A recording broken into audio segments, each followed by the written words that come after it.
A couple of things here before we wrap it up. I guess it's a fait accompli. It's not official, but it's been official. Shane Mosley's going to fight Manny Pacquiao May 7th. You know, if you're going to fight on Cinco de Mayo, there's a Mexican out there by the name of Juan Manuel Marquez. Doesn't that make the most sense? And even if it doesn't, have we not seen the last 24 rounds of Shane Mosley?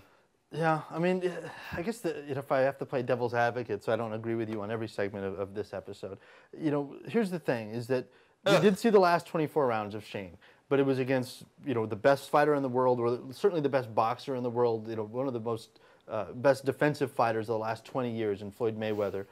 And one of the stinkiest fighters of all time is the Latin Snake, Sergio Mora. You know, Manny Pacquiao is not either of those guys. He's there to be hit. He's there to come forward. He's going to want to get it on. And you know, 2 fights ago, we thought this was a great fight.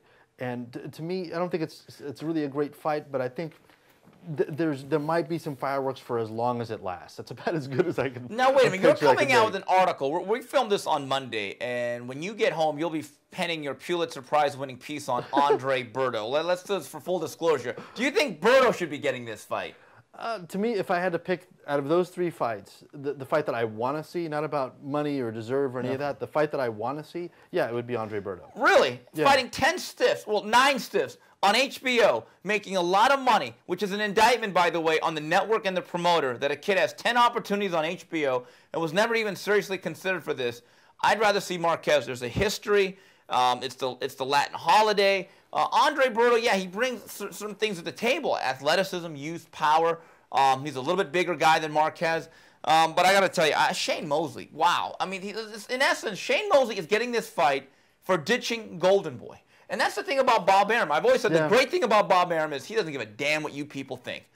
The bad thing about Bob Arum, he doesn't give a damn about what any of us think. Yeah. And I think, to me, this is a singular shot across the bow at Golden Boy, that one of your partners betrayed you, and our reward is that he's going to get Manny Pacquiao. What a hell of a reason to make a fight. Yeah, it's pretty ugly. But to me, the Marquez fight, I'm not convinced that above 135, he's going to be competitive with Manny. That's the problem. You know, I think he deserves the fight. I would love to see the guy make some good money, because Lord knows he could have made better money in his career if he'd been managed better as opposed to just trained well by Nacho Beristain. But to me, I'm not convinced above 135 it's a competitive fight. And maybe Styles Styles will make fights no matter what they weigh. Because those first 24 rounds with Marquez and Pacquiao are brilliant, and they'll be argued about for the rest of their careers.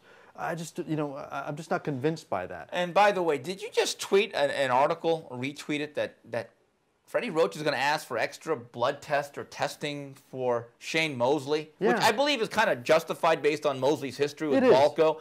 But cue Alanis Morissette, because that is ironic. Yeah. Because it was at this time last year, we started talking about blood tests and how the Pacquiao side said, we go by the commission rules.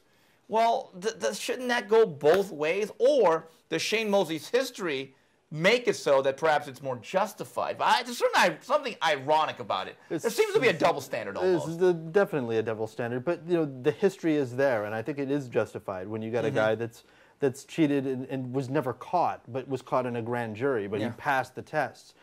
Certainly, you know, that's something. And we've heard other whispers, you know, about the Margarito fight. Yeah. You know, so okay, you know, I can actually buy that, but it's a little bit coming from them. It's interesting. It's a lot hypocritical, is what it is. It really.